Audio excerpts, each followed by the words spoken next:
Fala pessoal, beleza? Galera, vamos continuar aqui a nossa jornada sobre o curso de R reta final. Nós vimos na apresentação anterior, pessoal, a parte de tipos de dados, numérico, inteiro, caractere, lógicos, ok? Agora nós veremos, pessoal, os objetos em R. Vetores, listas, arrays, matrizes, perfeito? Data frame, fatores. Galera, esses objetos são utilizados bastante para análise de informação, ok? Principalmente aí o data frame. Mas para vocês, galera, como forma de otimizar a parte de revisão de materiais, né, de tópicos para vocês levarem na hora da prova, acredito que vetores e listas são os essenciais aí para vocês, perfeito? Não vou entrar muito dentro desses objetos, eu somente vou dar uma visão geral deles, porque nós não tivemos questões assim cobradas, ok? Para esses caras. Apenas um objeto, que no caso o vetor, foi cobrado, perfeito? Esse eu vou entrar um pouquinho mais. Mas o restante, pessoal, basta que você saiba quais são os objetos, quais são as conceituações de cada objeto e como é que você pode criar cada um deles, beleza? Esse é o nosso foco, ok? Vamos lá então. Galera, objetos em R, quais são os tópicos que nós veremos nesta apresentação, visão geral, tipo de objetos, vetor, lista e matriz, ou seja, conceituação desses caras e exemplos, array, fator e data frame. Faremos a mesma coisa, conceituação e exemplos. Depois nós veremos, pessoal, uma seção para cada um deles. Vetor, conceituação, criando um vetor, operações aritméticas, outras operações vetores e questão. Aliás, aqui tem questões, mas é porque é o padrão, né? Mas, pessoal, tivemos apenas uma questão sobre o vetor. E vai ser a última, ok? Questão aí cobrada em cima do R, até o final do nosso curso, que no caso são mais duas apresentações, além desta aqui, perfeito? E então, pessoal, infelizmente, só tivemos isso. Depois nós vamos ver lista, conceituação, criando uma lista, matriz, a mesma coisa, né? Um pouquinho até de sintaxe, porque a gente precisa entender como criar aqui uma matriz, quais são os dados para a criação de uma matriz, array, ok? E fator. Aliás, e mais um, data frame. Pessoal, o data frame, ele nada mais é do que uma representação, por exemplo, dos dados como você tem numa planilha do Excel. Você tem as linhas com os dados e as colunas que representam as informações sobre essas linhas. Por exemplo, data de nascimento, sexo, região, e outras, né, altura, peso, ou seja, você pode criar como se fosse vários vetores, ok? E cada elemento de um vetor respectivo, você vai ter ali a informação do que significa aquela coluna. Então, o data frame ele é bastante utilizado, pessoal, na parte de análise de dados, ok? Bom, questão da aula, para vocês fazerem a questão ou refazer a questão do vetor, perfeito? Gabarito dessa questão e referências. Então vamos lá, pessoal. Provavelmente nós vamos colocar duas aulas aqui para não ficar muito pesada, mas vamos ver se a gente consegue terminar, ok? Em apenas uma aulinha. Pessoal, temos aqui a parte dos tipos de objetos. Nós temos aqui o vetor, lista, ok? Matriz, array, fator e data frame, perfeito? Ou seja, nós temos 6 elementos, 6, vetor, lista, matriz, array, fator e data frame, ok? Galera, vetor significa o seguinte, que você vai ter uma sequência de elementos, sendo que esses elementos terão o mesmo tipo básico, ou seja, você pode ter elementos do tipo caractere, pode ter elementos do tipo lógico, do tipo numérico, ok? Então, é do mesmo tipo básico. Já a lista, pessoal, é igual ao vetor, só que você pode ter elementos de tipos diferentes, ok? Beleza? Já a matriz, pessoal, você vai ter uma dimensão, aliás, um conjunto de elementos em duas dimensões. Ok? Em duas dimensões, com colunas e linhas, né? Linhas e colunas. Galera, vetor. Perfeito? Aqui um exemplo de vetor. Temos aqui, ok? Aqui o Czinho e aqui os elementos. R, Java, PHP, C, perfeito? Temos aqui lista, ok? Aqui no caso eu utilizo a nossa função list. E aí eu posso ter aqui, galera, aqui nós temos 3 elementos. Vocês têm que saber separar isso. Temos o primeiro elemento, que é um vetor, beleza? Um vetor de 3 elementos, que no caso significa o elemento primeiro aqui da nossa lista. Temos o segundo elemento, que é um numérico, e um terceiro elemento aqui, que é um caractere. Vejam a questão da separação por vírgulas.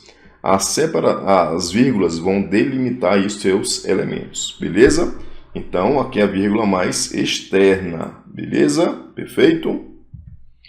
Temos aqui uma matriz. Pessoal, essa matriz significa o seguinte: eu quero criar uma matriz a partir de um vetor, olha aqui o Czinho, de 6 elementos, onde eu quero 2 linhas e 3 colunas. E eu quero que esses elementos dos vetores sejam organizados por linhas. Então você faz, né? Se são 2 linhas, ok? E 3 colunas, então você faz 1, 3, 5, 2, 4, 6. Beleza? Você vai organizando assim. Se fosse Bible false, seria 1, 3, 5, 2, 4, 6. Então seria por coluna. Aqui você está organizando por linha, ok? Array, pessoal, é igual alguma matriz. Só que o array, galera, ele pode ter mais de 2 dimensões. Perfeito? Mais de 2 dimensões. Pessoal, e só uma observação. O vetor, ok? Você pode encontrar isso em várias literaturas. O vetor, ele é um outro nome para um array. Então, é de uma dimensão apenas. O array, pessoal, dentro da linguagem de programação Java, é igual a um vetor aqui em R. Ou seja, é um conjunto de elementos com o mesmo tipo de informação, o mesmo tipo básico. Então, se você tem um array de inteiros, você só pode colocar para cada um daqueles elementos um valor inteiro. Então, o vetor é como se fosse um array na linguagem Java, ok? O vetor em R é igual a um array na linguagem Java.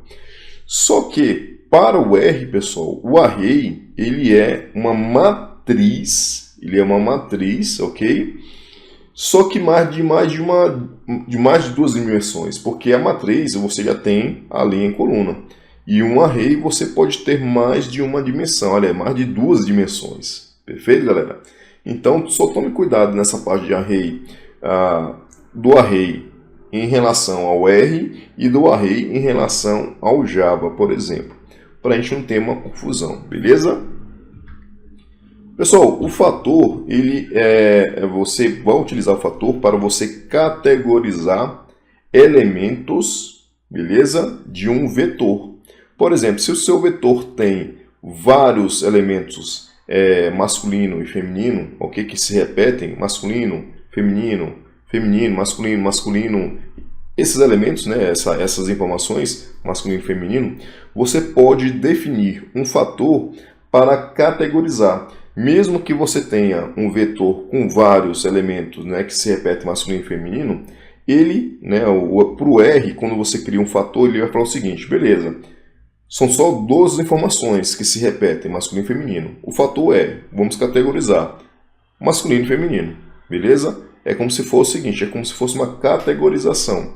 Então você pode ter, dentro de um data frame, por exemplo, pessoal, várias informações de cidades que estão em vários estados. Então você pode ter 17 cidades para um estado DF, aliás, sei lá, Piauí, 20 estados para o Ceará. Só que você vai ver que Piauí vai se repetir muito, e Ceará também, e Rio Grande do Norte vai. Só que quando você for fazer um fator para essa coluna de estados, você só vai ter apenas os 27 estados, ok? Mesmo que eles se repitam. Então você tem uma categorização de dados, perfeito? E, finalmente, pessoal, data frame. Data frame, galera, nada mais é do que como se fosse uma representação dos dados em forma de planilha do Excel, perfeito? Vamos lá, galera. Array, nós temos o seguinte. Aqui nós temos um array, né, com seu vetorzinho, aliás, com seu vetorzinho aqui. Cadê nosso ponteirozinho? Está aqui. Array, eu vou criar, então, a partir de 2 vetores, ok?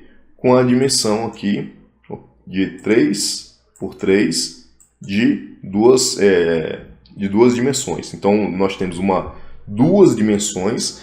Cada uma dessas dimensões tem mais duas. Então, nós temos 3 vezes 3 e vezes 2, perfeito? Enquanto no matriz, pessoal, nós teríamos apenas, por exemplo, 3 colunas e 3 linhas. Aqui nós temos 3 colunas, 3 linhas e temos como se fosse 2 conjuntos de dados 3 por 3, beleza? Aqui nós temos a questão do fator. Aqui as regiões estão representados na parte de vetor, Nordeste, Sul, Centro-Oeste, Sudeste. Essas informações podem se repetir, só que quando você joga, ok, para a função factor, aqui, cadê, meu Deus do céu? Então, eu vou categorizar esse vetor. Por mais que essas informações se repitam dentro desse vetor, quando eu categorizo com o meu fator, então vou ter apenas 5 regiões aí que representam o Brasil. E temos, finalmente, pessoal, a parte do data frame. Galera, eu tenho aqui 3 vetores, um para altura, um para peso, um para sexo. Eu posso criar um data frame a partir desses 3 vetores. E quando eu crio um data frame, olha aqui, ó, perfeito? Data frame, passando a altura, peso e sexo. Quando eu imprimo esse data frame, que no caso é uma variável df, que recebe a criação do data frame, quando eu imprimo esse data frame, ele vai aparecer para mim bonitinho, ok? A primeira coluna, altura, a segunda, peso, a terceira, sexo. Ou seja, galera, no caso, nós temos como se fosse uma planilha do Excel. E vejam que sexo é um vetor com vários elementos, N e F, que vão se repetindo.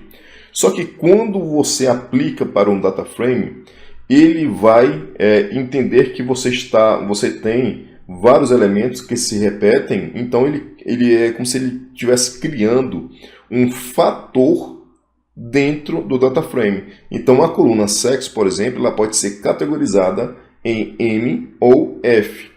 E aí você pode ficar fazendo brincadeiras na parte, né, como a gente faz de informações, né, com Excel, por exemplo, para você extrair dados, criar gráficos, entre outras aplicações, por exemplo, de operações estatísticas e por aí vai. Beleza? Perfeito. Vetor, pessoal. Galera, o vetor é uma sequência de elementos de dados do mesmo tipo básico. Como eu falei para vocês, o vetor ele é equivalente ao array da linguagem Java. Perfeito? Então, cada elemento de um vetor, pessoal, nós podemos chamar de componente ou de membro. Então, é elemento, componente ou membro. Beleza? Ok? Temos aí a criação, perfeito? Temos aí a criação de um vetor de elementos do tipo caractere que representam linguagens de programação. Então, eu tenho uma variável chamada linguagens. Ela é um vetor de 4 elementos. Sim, e só lembrando, galera, a posição 1 no caso, representa o elemento R, beleza? O elemento R, o membro R do nosso vetor.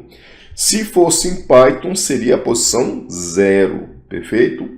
Tenham isso em mente e, por favor, guardem essa informação. Essa é uma diferença muito interessante. Então, eu vou imprimir, então, linguagens. Eu tenho os elementos R, Java, PHP e C. Perfeito? Galera, eu tenho aqui, por exemplo, operações aritméticas. Eu posso ter um vetor, uma operação aritmética e um operando algum valor. Qual é o resultado disso? Galera, o resultado disso é como se fosse pegar um elemento, cada elemento do nosso vetor, perfeito? E fôssemos aplicar uma operação aritmética elemento por elemento. Por exemplo, eu tenho aqui o vetor. Cadê o nosso... Aqui, vetor. Que temos os elementos 1, 3 e 5. 1, 3 e 5, perfeito? Eu vou, pessoal, então, somar 1 mais vetor. Ou seja, eu vou somar o valor 1 a cada elemento do nosso vetor. Ou seja, 3 mais 1, 4. 1 mais 1, 2. 3 mais 1, 4. E 5 mais 1, 6. Está aqui, ó, o resultado. Depois eu pego 2 menos vetor. Ou seja, eu vou fazer o seguinte. 2 menos 1 dá 1. 2 menos 3 dá menos 1. E 2 menos 5 dá menos 3. Depois eu faço 3 vezes vetor. 3 vezes 1 dá 3. 3 vezes 3 dá 9. E 3 vezes 5 dá 15. E depois eu faço o seguinte. 4 dividido por vetor. Ou seja, cada elemento do nosso vetor vai dividir o valor 4. E eu vou ter como resultado um vetor, beleza? Que contém o resultado dessa divisão. Então, 4 dividido por 1 dá 4. Aqui nosso... Tá aqui, ó. 4 dividido por 3 dá 1,3. E 4 dividido por 5 dá 0,8. Beleza? E você pode, pessoal, também fazer operações aritméticas entre vetores. Beleza? O resultado também será um outro vetor com o resultado, de elemento por elemento. Ou seja, se eu tenho o vetor 1 mais vetor 2, eu vou somar o elemento da posição 1, do vetor 1, mais o elemento 1 do vetor 2. Ou seja, eu vou somar, galera, como se fosse um sistema, de informação. Eu vou somar, ok? Cada colunazinha. Então, como acontece? Ó, eu tenho o vetor 1 com os valores 1, 3 e 5. Eu tenho o vetor 2 com os valores 2, 4, 6. Se eu tenho o vetor 1 mais vetor 2, é como se eu somasse cada uma das colunas.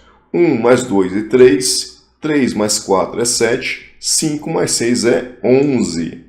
E eu posso fazer isso com subtração, multiplicação, divisão ou qualquer operador aritmético suportado pela linguagem R. Perfeito? E aí você vai ter um resultado, galera, no caso, tipo valor por valor, porque você vai aplicar a operação aritmética por elemento, ok?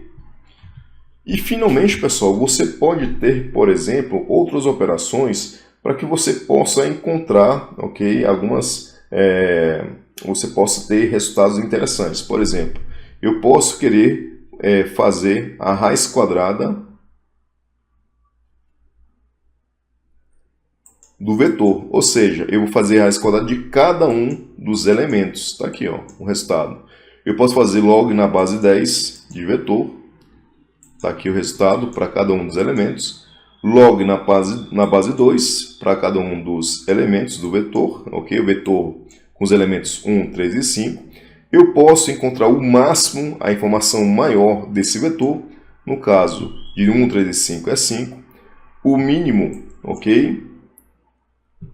Dos elementos, 1. Eu posso também encontrar a soma dos elementos, 1 mais 3 mais 5 vai ser 9. E eu posso fazer a média do nosso vetor, que vai ser 3. Perfeito? Então, pessoal, tenham em mente a questão das operações aritméticas e essas outras operações que nós aplicamos nos vetores. Perfeito? Por quê? Porque justamente é a questão a última questão aí sobre a linguagem R que o CESP cobrou, ok? Na prova de 2018 da Polícia Federal. Julgue o próximo item em relação às noções de R e Python, perfeito? Pessoal, eu tenho dois vetores x com os valores 3, 5 e 7 e y com os valores 1, 9 e 11. Eu tenho aqui, desculpa, a soma de dois vetores, x mais y.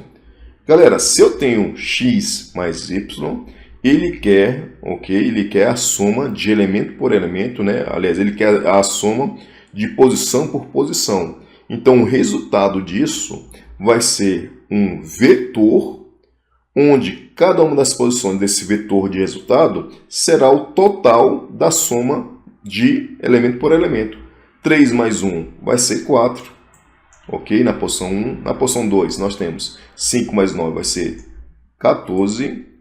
E posição 3, 7 mais 8 vai ser 18. Perfeito? Então nós teremos como resultado um vetor com os totais. Após a execução do programa, será obtido o seguinte resultado, 36. Opa! Pessoal, lembro lá que algumas operações que nós podemos aplicar aos vetores podem ter um resultado único. Por exemplo, o sum, o MIA, né, da mídia, o max, o mínimo. Então, vejam que algumas operações podem ter valores únicos. Nesse caso do valor único, pessoal, 36, é como se fosse o seguinte. 4 mais 14 mais 18 vai dar 36, se eu somar. Ou seja, não vai ser a resposta. A resposta deveria ser, se eu estou fazendo x mais y, se eu estou fazendo a soma de dois vetores, seria um terceiro vetor com os totais. 4, 14, 18. Só que ele falou que o resultado vai ser 36. Perfeito? Mas não, galera. Porque o 36 é se eu somasse sum, ok? Esses valores. Perfeito? Ou seja, o resultado 36 é como se ele somasse, então faltou o sum do resultado de x mais y, ok? Então ele quis fazer essa pegadinha para vocês. Então, por favor, não caia nessa pegadinha. Quando é operação aritmética entre dois vetores, vai ser um terceiro vetor de resultado. Agora, quando eu tenho operações como sum, como MIA, né, que é da média, a parte também do mínimo, do máximo, você vai ter um resultado, um valor único, beleza? Então tenham esse cuidado, perfeito, galera? Pessoal, vamos ficar por aqui, porque aí a gente pode dividir então a aula em duas, que aí fica mais fácil da gente ficar com aulas mais tranquilas para vocês. Aqui ficou tranquilo, galera, até porque a gente viu o principal. Um dos principais, que é o vetor, o outro é lista, né, que uma lista é um vetor, mas de elementos que podem ter tipos diferentes. Então aqui, galera, nós ficamos tranquilinhos em relação ao vetor, e até porque foi também o único objeto que teve questão de concurso, perfeito? Pelo CESP, ok? Vejo vocês na próxima aula para a gente poder finalizar então a nossa apresentação. Valeu, pessoal!